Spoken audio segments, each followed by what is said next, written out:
Tani të dashur shikues, është koha për bisedë. 23 prilli njihet si dita botërore e librit dhe të drejtave të autorit. Pikërisht për librin do të diskutojmë sot me mysafiren tonë këtu në studio. Me mua është Erdita Osmanaj, nga shtëpia botuese Pema. Kështu që unë para se me fillu me bisedë, sigurisht po ju uroj mirëseardhje mysafires time. Përshëndetje Erdita, faleminderit shumë që jeni me ne sot. Faleminderit juve për ftesën. Mirë se ju gjej. Knatësi. Pra sot është dita botërore e librit. Një ditë si kjo, po besoj që na e kujton edhe peshën e librit, sa po arrim ta mbajmë librin afër. Ta themi kështu.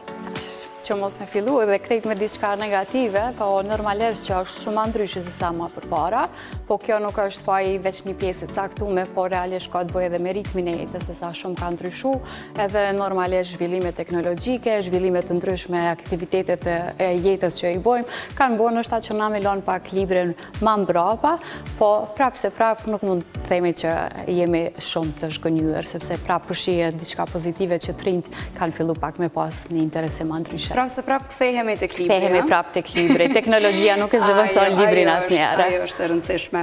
Po statistikat po e dëshmojnë se për herë më shumë po ka rënje të interesimit për librin. Si e shihni ju këtë pjesë në përgjithësi? Ndoshta edhe tek të rinjt? Pse mendon që po ndodh kjo? Kanë bërë disa statistika dhe kohëve të fundit, nëse s'ka po edhe gjatë kësaj jave, ose ma konkretisht sot, ka qenë edhe një organizim nga ETEA rreth kësaj, edhe pajtojnë plotësisht me gjetjet e tyre, mirë, por realisht nuk është diçka që mundesh me nxjerr statistika me numër, sakt se sa po lexojnë ose sa nuk po lexojnë, se kjo mundet me u varë prej shitjeve, mundet me u varë edhe prej pasimit të librave nga një gjenerate tjetra e tjera, mirë, po faktikisht dallimi vret edhe të vetë komunikimi. Shohim gradualisht që ka ra pak mënyra e komunikimit të rinjt, nuk kanë aftësi komunikimi, realisht edhe ne shumë shpesh ngatrojmë ose edhe me gjuhë të huaja, mendojmë që është shumë ma cool ndoshta me folë me një zhargon ma ndryshe edhe e anashkalojmë pjesën edukative cilën e marrim direkt nga libri. Por prapë po them që ka shpresë se njerëzit prapë në fund të ditës kthehen prapë te libri, sepse informatat që i gjejmë në një libër ndoshta i gjejnë online, po jo gjithmonë ke mundësinë në qasje në teknologji. Shumë e vërtet kjo, po çfarë mendoni se duhet bërë që ta rikthejmë ndoshta pak më shumë libri në vëmendje? Si ishin politikat kulturore në këtë drejtim? Ka shumë faktor, ka shumë institucione që janë përgjegjës, mendoj që kreativiteti tu fillu prej prindërve edhe mësimdhënësve, është një prej pikave kryesore.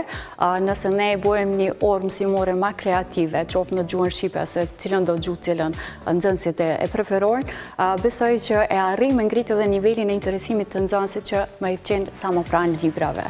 Por realisht, normalisht edhe duke fillu projekte të ndryshme, gjë që fatmirësisht kemi vënë që ka pas më shumë projekte dedikuar kësaj fushë edhe në këtë ka ndoshta edhe pak më tepër merite edhe institucionet të ndryshme, në këtë rast edhe Ministria e Kulturës, kemi pas shumë projekte që janë përkrah një farë mënyre, financiaresh, po qoftë ka njëherë nuk është edhe gjithmonë problemi të financat, është edhe të përkrahja morale dhe institucionale. Për shembull, ka raste kur një person i caktuar brenda një institucioni don me bëj një aktivitet ndoshta pak më interesant që të rrheq vëmendjen e lexuesve, mjafton disa raste që thjesht ta ketë një leje që ta bëj atë lloj aktiviteti. E në këtë rast janë gjitha pak si puzzle që duhet kombinohen për me dalë për një rezultat shumë më të mirë.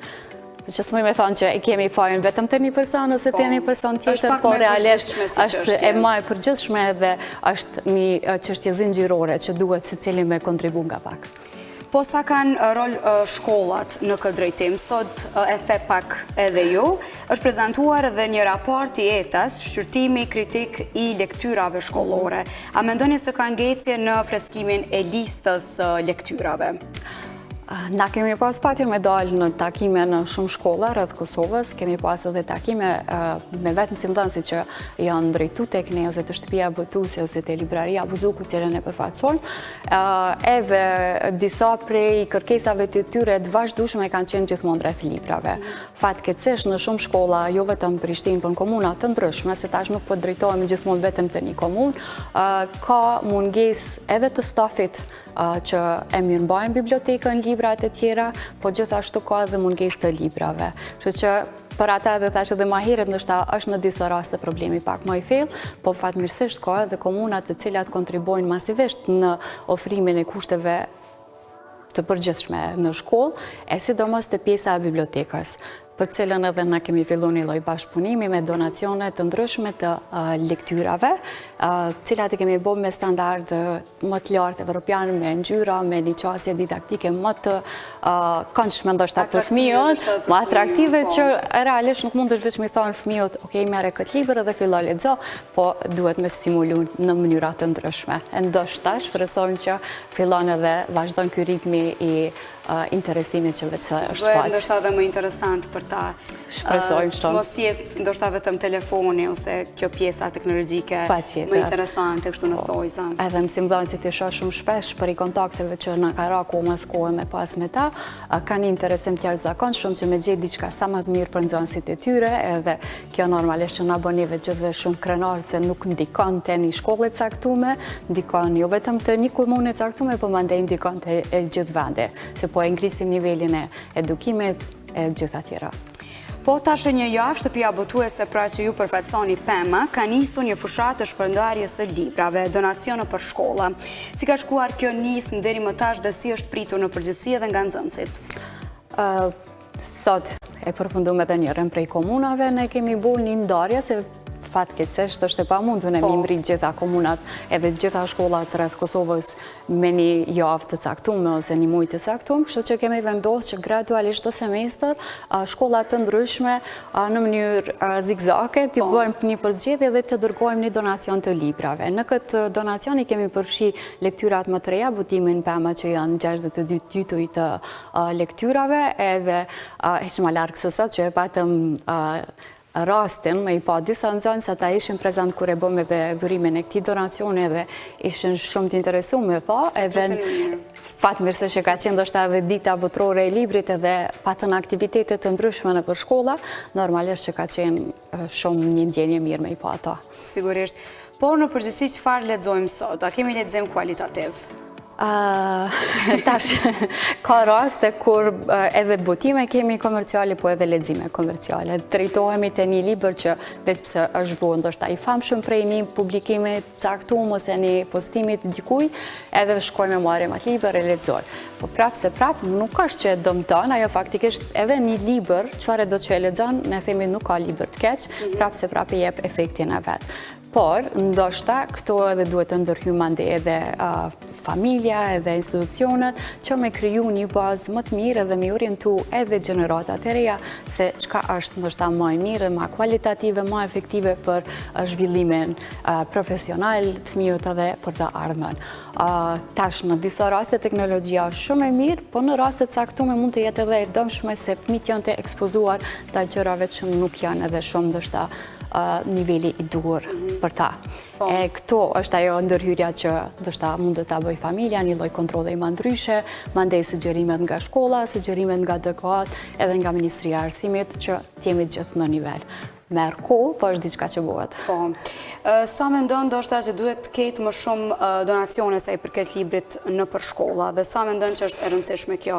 Ndoshta të rritet edhe pak vetëdijsimi tek nxënësit në përgjithësi. A duhet kjo të shpeshtohet ndoshta edhe nëpër shkolla të tjera? Të jetë pak më e rëndësishme si temë? Patjetër. Ne kur i kemi kriju listën e librave, kemi menduar që po bëhet një donacion pak më i madh. Por realisht kur kemi shku nëpër shkolla, prapë e ka një rol shumë të madh, është prapë një ndihmë e madhe, është shumë mirë që i shohim stafin udhëhec të shkollave që gëzohen ndoshta për një donacion të tillë, por kur e shef se në një shkollë që ka ndoshta mbi 1000 nxënës, mbi 2000 nxënës dhe ofrohet një donacion me 100 tituj, është thjesht një start, është një fillim i diçkafit, nuk duhet me mbaru këto. Kështu që pa marrë parasysh se çfarë shtëpi botuese përfaqësojnë ose çfarë librarie përfaqësojnë, unë mendoj që secila prej tyre do të ishte mirë që të kontribuojnë për pasurimin e bibliotekave të shkollave, fillimisht sepse aty merret baza e gjithë njerëzimit në vendin tonë. Po a mendon se është zor të mbahet ritmi i botimeve në Kosovë?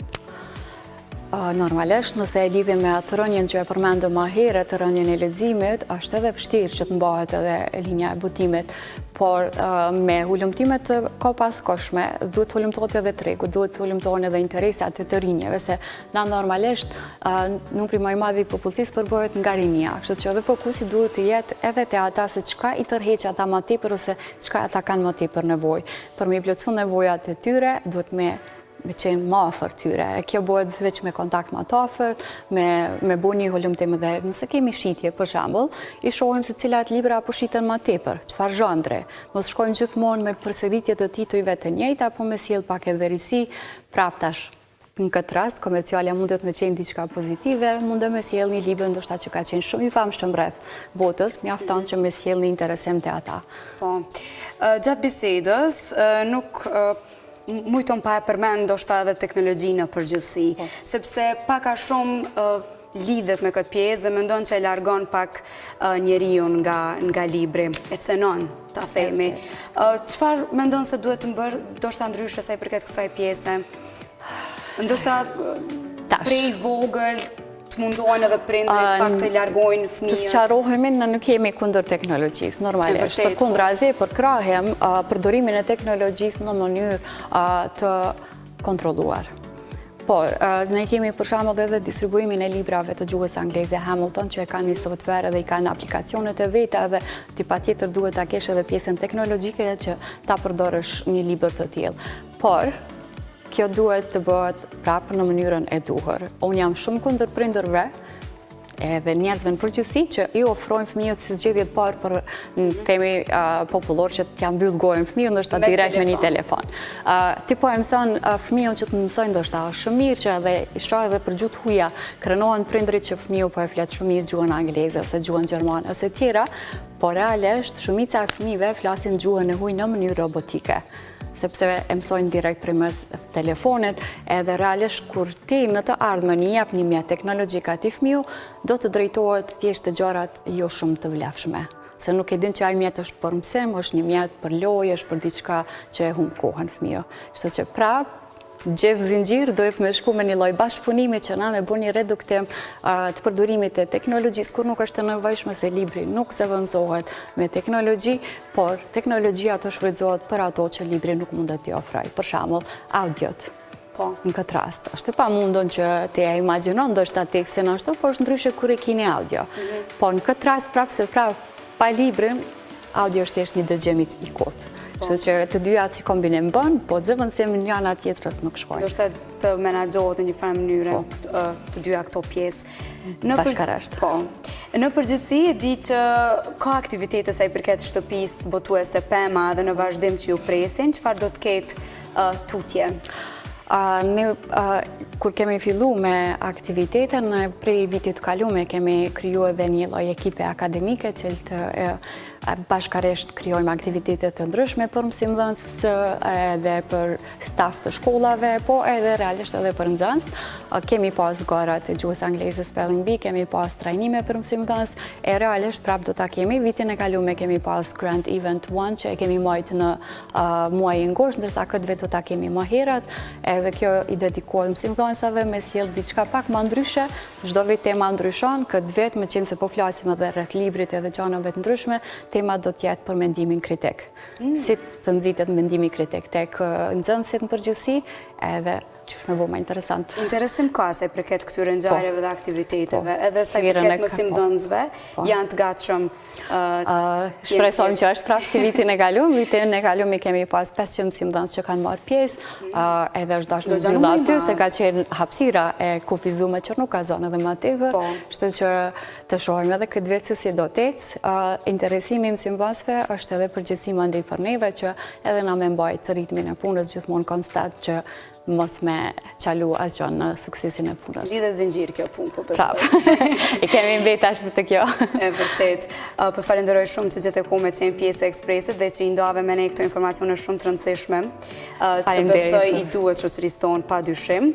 Ju presim përsëri këtu me suksese të tjera dhe me aktivitetet të tjera që do t'i kesh, që gjithmonë mirëseardhur këtu në Koavizim. Faleminderit shumë juve për ftesën edhe ata që thash para emisionit, rezultoni pozitivitet prej anës juaj, kështu që është pamundur me refuzu ftesat e juja.